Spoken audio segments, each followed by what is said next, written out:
Good morning, good afternoon, good evening to everyone tuning in all around the world for the A4Q Testing Summit. So we have an interesting presentation today with Mr. Bruno Lejean. So Bruno, welcome and thank you for being with us. Bruno is a professor of software engineering at the University of Franche-Comté in France and the co-founder of Smart Testing.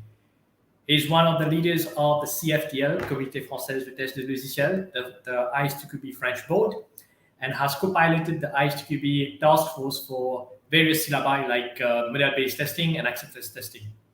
He's currently involved in the development of AI-based technologies, machine learning and generative AI to support testers in the test, design, and automation of functional testing.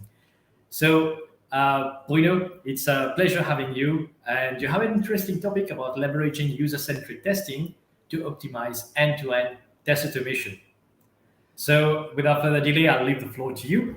And we'll have some questions at the end. So, to shout out to all the audience out there, please send us your question and we'll take care of them at the end of the session.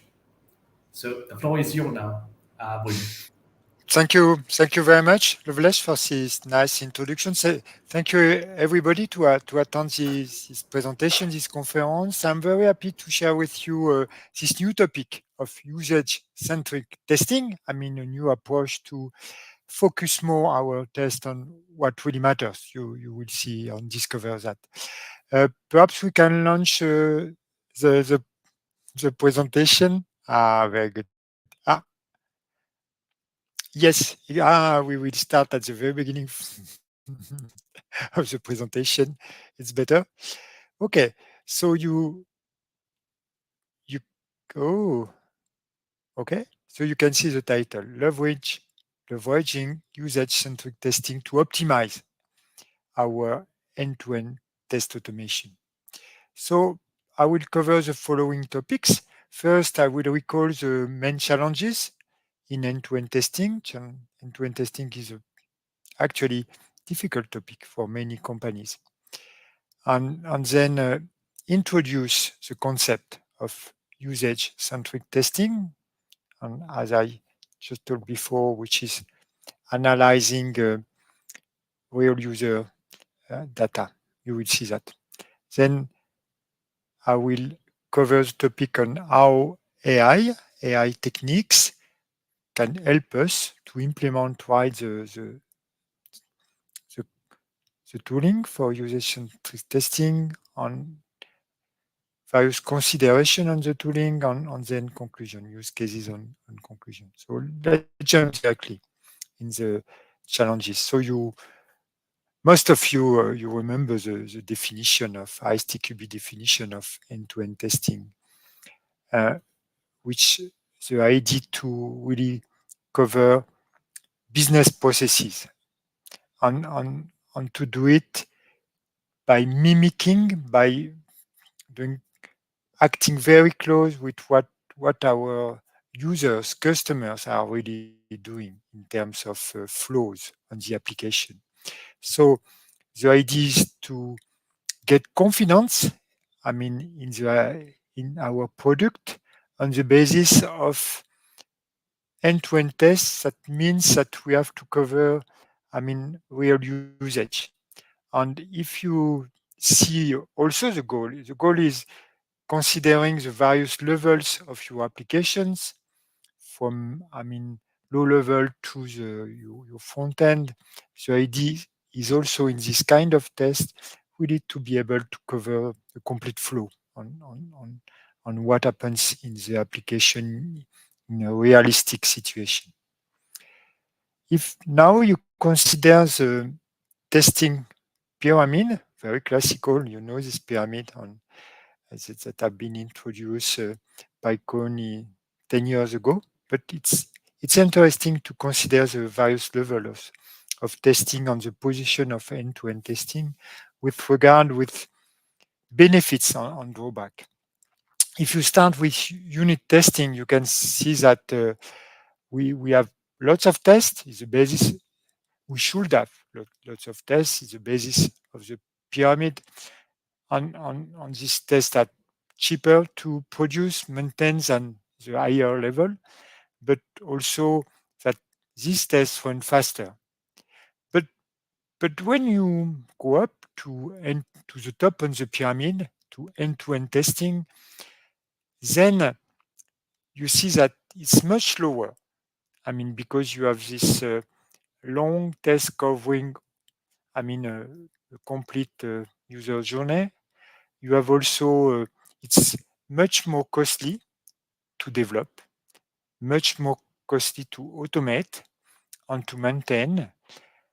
But the really important benefits is that then you get much more confidence to release your product in production because you know exactly what, I mean, the representative uh, test scenario you cover, and you can, I mean, represent exactly what will happen in production. At least you want to do that. So let's be a little bit more precise. If you consider the equation, I mean, between what, sorry, be, between, I mean, this importance of confidence and the importance to test as close as possible to the usage of your application. And this is the main uh, benefit of end-to-end testing, really. And on the other side, you have this, I mean, complexity in terms of cost and the challenges in terms of cost and the difficulty to, I mean, run this test, the time to run it and the time to maintain it. So the idea is really here how we can optimize, I mean, the sizing, how we can dimension our end-to-end test suite. This is a key point because we really should test what matters. And what matters is to be able to prevent anomalies in production on the basis of real usage. If we discuss with teams, we find all times the same patterns regarding end-to-end testing challenges. The first one is that we have limited resources to invest in this kind of test, and we should prioritize. And it's difficult because we don't really know exactly how to prioritize. And the second challenge, very important also, is that even if we are able to invest in this end-to-end test, we see that at a time we are not sure about the relevance. And the relevance is key. The coverage of the real usage is important because if we are not relevant with our end-to-end test suite, it means that we will have, I mean, anomalies that are not catched by this level of testing. And this is exactly what we should avoid. So the question is really optimizing. Optimizing, we need to optimize this our effort, the way we produce, we maintain, we create, we automate this end-to-end test.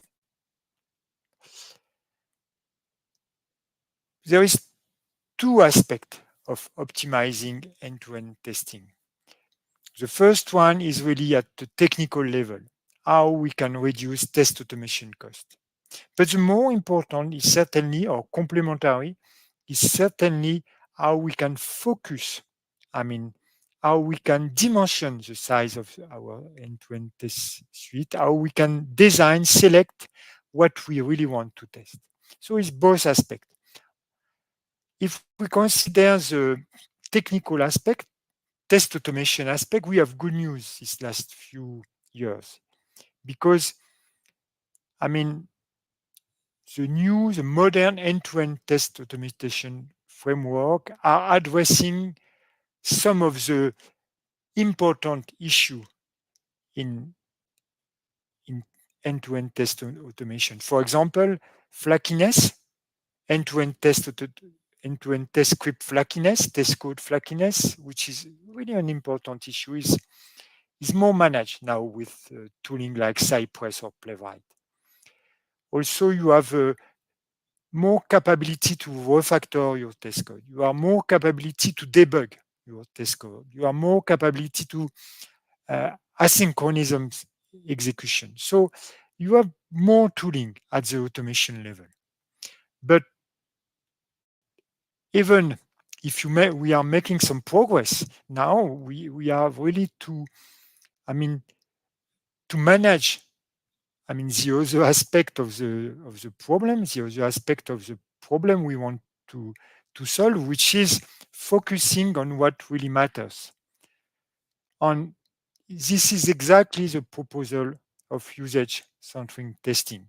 Proposal to propose an approach based on what we can call real user monitoring, collecting data,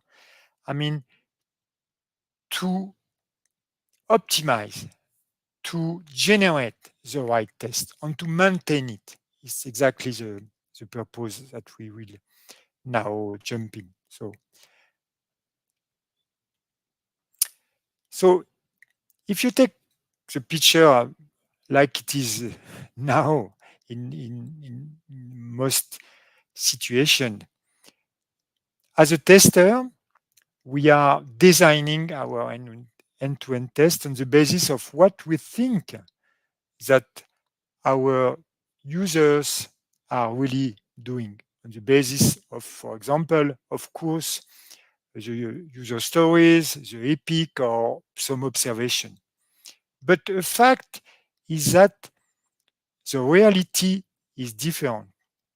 It means that, the users do what they want to do with the application, of course, and then are doing their own way. And it's normal. But the problem is that we should test accordingly. And we don't have the information. We don't have the data to do that. And that's the purpose. If we take a first example, consider, typical eShop product, eShop website, web application. So, of course, we all know what is a customer journey for purchasing a product, So it's easy to define a scenario, to define an end-to-end test case in that way, and then to implement it, to test it manually, and then to automate it. But when you observe what are doing real users, depending on what their situation, on you will see that they didn't do exactly the same journey, the same flow. It's little bit different. And the evil is in the detail, meaning that we should test what our user exactly do. And you can see the difference between we think that they directly select the product, but in fact, no. They have some variation regarding how they will go from one product to another product, on add or not the product to the basket, etc. And we should to know that exactly to be able to test accordingly. Considering another example, you have your nice end-to-end test suite, and you have some evolution. So, on some new feature, for example, you have on-the-spot preview.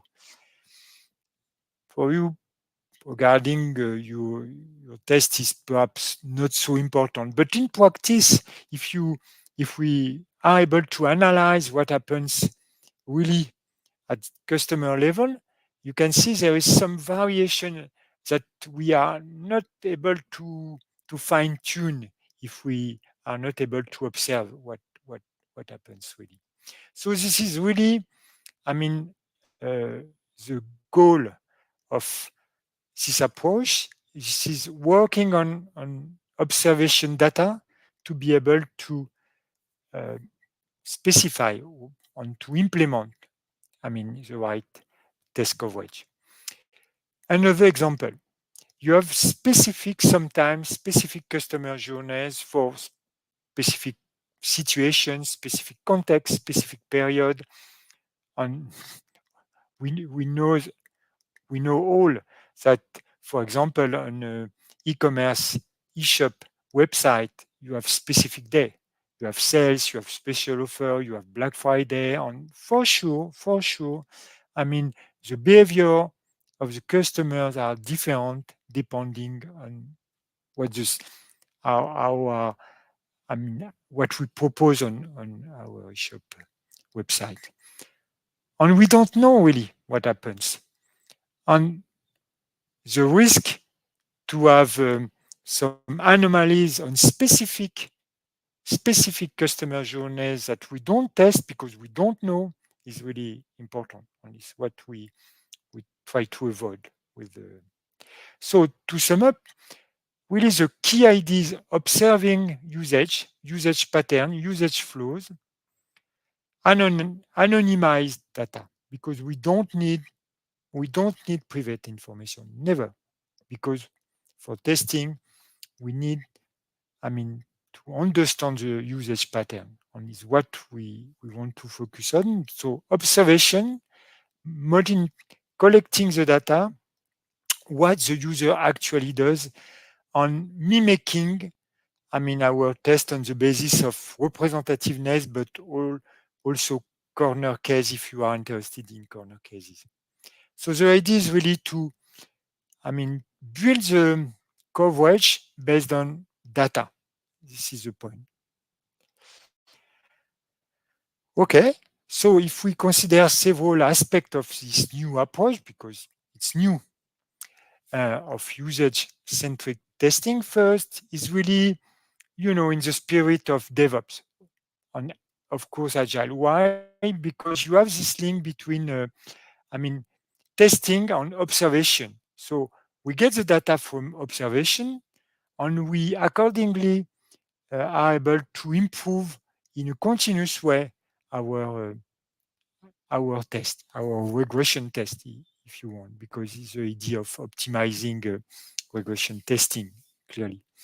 The second part is that the observability is not backend, it's really front-end, and based on collecting anonymized uh, user data, user click, user behavior on the application, and to be able to calculate, and you will see with the help of AI, some usage pattern, usage coverage, but also to be able to subject, to help user to get the right coverage.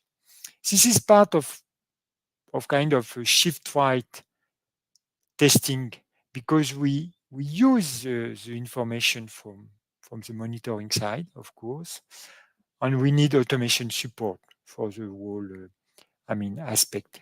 We'll discuss this. Okay, so let's discuss. I just report a recent discussion with some people about after another webinar on this usage-centric approach. And clearly, the first feedback on you should let us know what is your feedback. But the first feedback is, yeah, it's clear. We need we need data to know exactly, and we need to focus our end-to-end test on what matters, learning from users' behavior on this usage data. So it's clear. Everybody understands in our domain.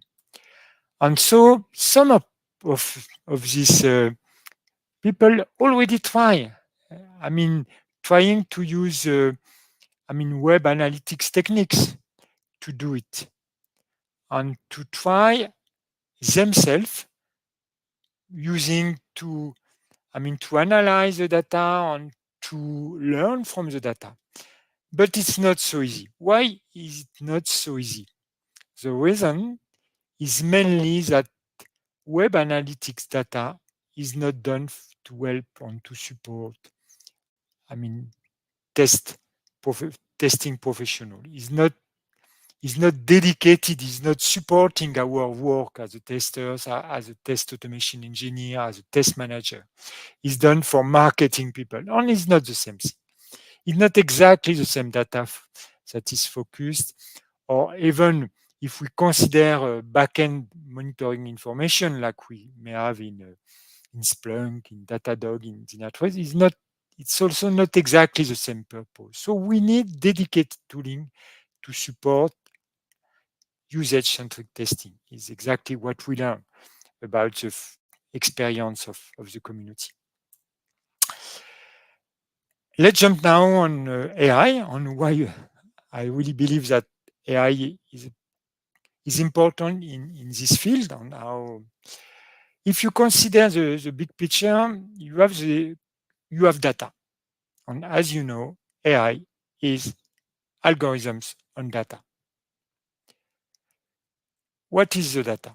The data is time series, meaning collection of events, anonymized user sessions, but also test traces, because we need in this approach to manage the level of coverage, of users coverage, by comparing, the actual sessions, actual usage with what we are really testing. So the collecting of the data is based on collecting, user sessions at the front end level, but also collecting, the same data, but for our end-to-end test execution. This is the data. Of course, we have the metadata also. We are interested in, test execution results, etc. And we have two main use case for AI. The first one is really how to use this data to optimize, usage test coverage, the right coverage. How we can learn from the data to optimize it. And the second important aspect is how AI can help us to generate the right script, to maintain and to repair broken script. So I will investigate a little bit both. Just to say about AI techniques, there is a huge number of algorithms. Basically, we can make the difference between classical machine learning techniques like clustering, for example, like regression, like there is lots of classical algorithms, statistical algorithms. Then we have the deep learning that learn from the data using neural networks for like transformers, for example, or autoencoder. There are also various implementation of deep learning. And then you have the pre-trained large language model, like like GPT. And this is three techniques we can use, combine, to support the analysis of the data on the use cases, optimizing test coverage, generating test script. Let's go a little bit in the detail. I don't want to go too much in the detail because we don't have the time, as the main focus is really on the concept, but it's my daily work nowadays. I'm really focused most of my time on leading, projects, on leading work on using AI on the basis of, this kind of data. So let's jump in. The first work or result is about extracting usage patterns. And good techniques to do that and to compute usage coverage metric is what we call pattern mining or process mining algorithm. So it's not exactly machine learning, it's more data mining, but it helps us. With this algorithm, we exactly can extract the patterns from the data. And it's very important because it's really the beginning. Because then, with classical machine learning techniques, but also with deep learning, for example, transformers algorithm, we can cluster and select the user session, meaning that we can establish the optimized number of tests to achieve a certain usage coverage. And is what we are doing right now. And learn from, the user session to suggest and to generate the right coverage based on session clustering and selection. The second group is really dedicated to code. And then we can use what we call large language model, so part of generative AI, large language model on natural language, but also on code language. These models are trained with large database of code. And then we can use it. We are using it actually, using an implementation, what is called LLM-based AI agent. You can jump on it. You will see there is some nice article on it to develop this complex task, which is to generate fully executable code, including the fact that we can reuse, for example, specific Cypress command. And the last one I want to mention is also using the LLM-based AI agent techniques, which means that invoking the LLM, the large language model, with several subtasks to achieve a more complex task, we have very good result in fixing, broken, sorry for the wording, too broken, for example, at the level of the locators. So just to say that it's impressive what we can do now with the data and with this kind of algorithm. I think that will be a great impact on the field. Okay, so let's go a little bit quickly on the tooling. So usage-centric testing tooling, or the tools, is really a subsegment of a more larger or broader tool segment, software testing tools segment, on what is so-called AI augmented software testing. And if you consider this picture of Gartner in a market guide on AI augmented software testing tools, you can see lots of use cases. And clearly, usage-centric testing based on using some AI algorithm is really part of, this use case of test creation on test maintenance for end-to-end testing based on the data, the usage data. There's a few now. It's emerging field, but you have already some competitors. On myself, I am working on gravity, but you can, for example, there's small differences. For example, ProdPerfect is more pushing autonomous. Gravity and Checksum are more on the same page, analyzing the data to, support, the creation and the maintenance of end-to-end test and ensuring the right coverage. On advanced, also, more on autonomous. I don't think autonomous testing is the right way right now. I think AI assistant is better, but just to expose some view in the field. So just a few. I see that I will run out of time, so I will accelerate a little bit. Just to give you an example, the architecture of such tools with an example with gravity. First, you have the data collector. You have a snippet that you add in your code to collect the data. And from the data, you will analyze the usage pattern, analyze the flow, analyze the coverage, and the tool will suggest you how to complete the coverage. This is what you can see in the few slides. You have statistics on user sessions, statistics on usage pattern, on usage coverage. You can see the statistics that represent exactly what is covered on what is the representativeness of each pattern. Its pattern are called activities in that case, usage pattern. And then you can configure the flows. What are flow? It's the coverage of several patterns to provide the end-to-end flow.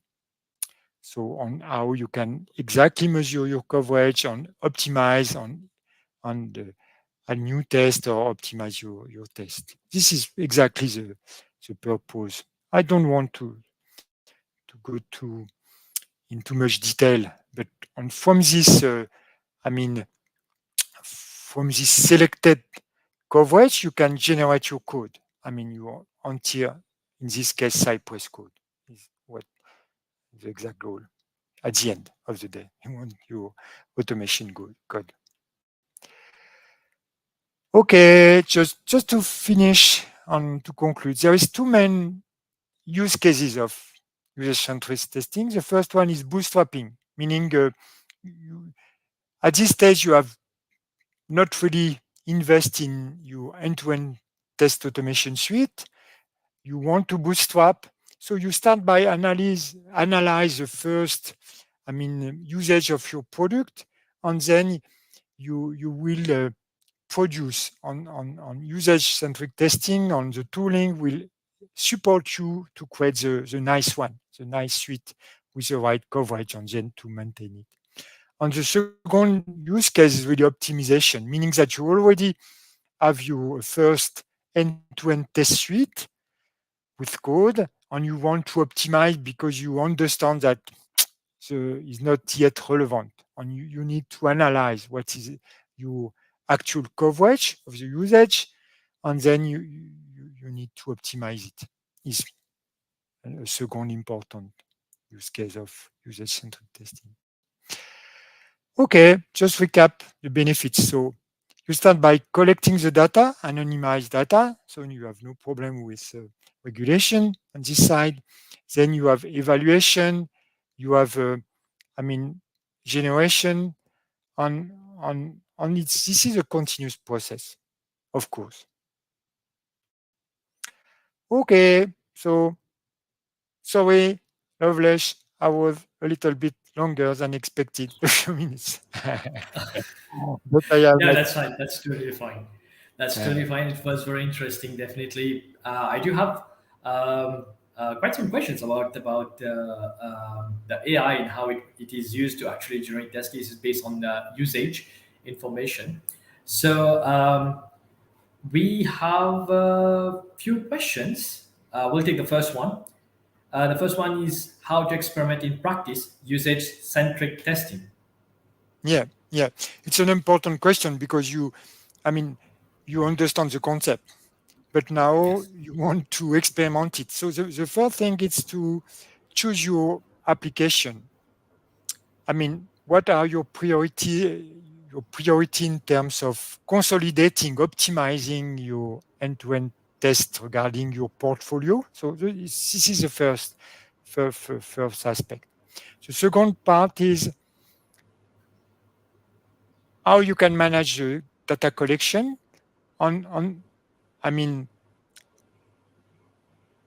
in this case, you have to secure it.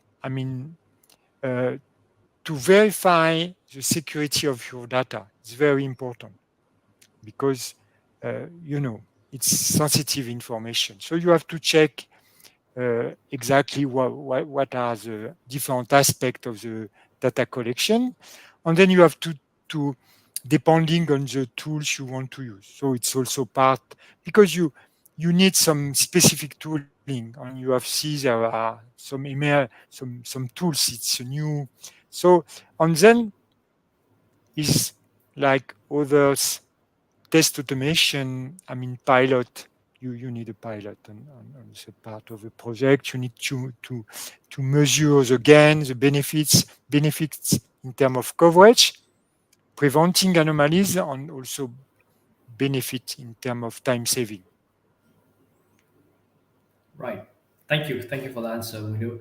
You've talked a lot about anonymized data and collection of the data. Maybe some more information about the data privacy. So, will Yeah, anonymization exactly. be enough? Yeah, it's an important point. I mean, all providers of tool in this area prevent to transfer any private data, meaning that everything regarding, all the data you have in the field that are sensitive data are not, I mean, uh, analyzed, are not recorded. And you can check it. For example, in Gravity, the Gravity data collector is open source. It's open. You can check exactly what is it, and you can see also that there is no impact on the performance on the website. So you can check it. You can verify, and you can get the confidence. And and then you have no regulation problem because there is no transmission. And this is really the good news in usage-centric testing. We don't need, the personal data. We just need the usage pattern. Usage pattern is what we want to cover. But, of course, when we go to the test script, we will verify, the test script with test data. At this stage, we want test data, but we don't never need, the real data. We need the usage pattern. So it's why Yes. it's an easy. Right. So I have a question Ah, from my side. This is from me. This is from me. I yeah, yeah, remember yeah, I yeah. was doing model-based testing with drawing flowcharts and so on, and then plugging these flowcharts into a system. Then it will generate testing based on the model it will generate the test cases based on the models that I've inputted. So from your presentation, I saw that there was the LLM-based agent that actually does that for you. So will it replace model-based testing? Oh no, it's not replacement because part of the value of model-based testing is to be able, to visualize the flow you want to test. Mhm. So it's more supporting than replacing. What does that mean? It means that to create the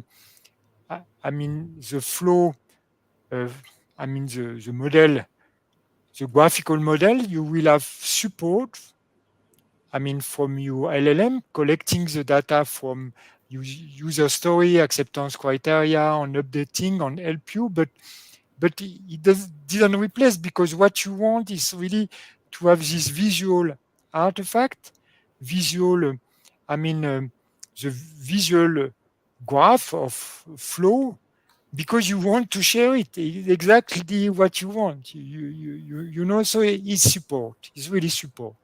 And really what I think that this period is very exciting because we will push support one step higher.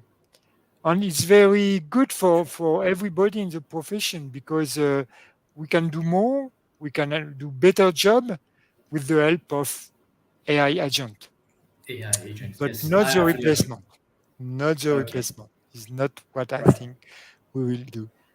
Well, we were limited a bit with model-based testing because sometimes creating models was more costly than creating the software itself.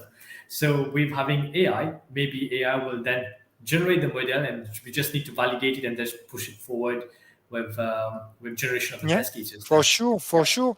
It we What I think is really that I mean the model is an abstraction, an abstraction of yes, what you want to test, and is very useful. To use it as a communication to align people. And AI will support us to produce quickly and to maintain quickly this kind of artifact. And then we have all the test generation algorithm, etc. And we also will use, LLM-based agent to produce yes, the executable test script. But it's not replacement; it's added value, and is what we will is now on the table. great, great. Thank you for your answers, Bruno. I think that was it in terms of the question that we had. Um, well, it was a very instructive presentation. I learned a lot from it for sure, And I'm excited about using these tools that you've showcased. Probably I will give a few trials about the tools that you've mentioned for sure. So thank you again for sharing your experience and your knowledge with all our audience. And for our audience, stay tuned with us. We'll be back with some more interesting presentation in the coming hour. So stay tuned and stay connected. Do send your questions to us, and we'll take care of them. So thank you again, Bruno. Thank And you. see you around. Thank you. Have a good day.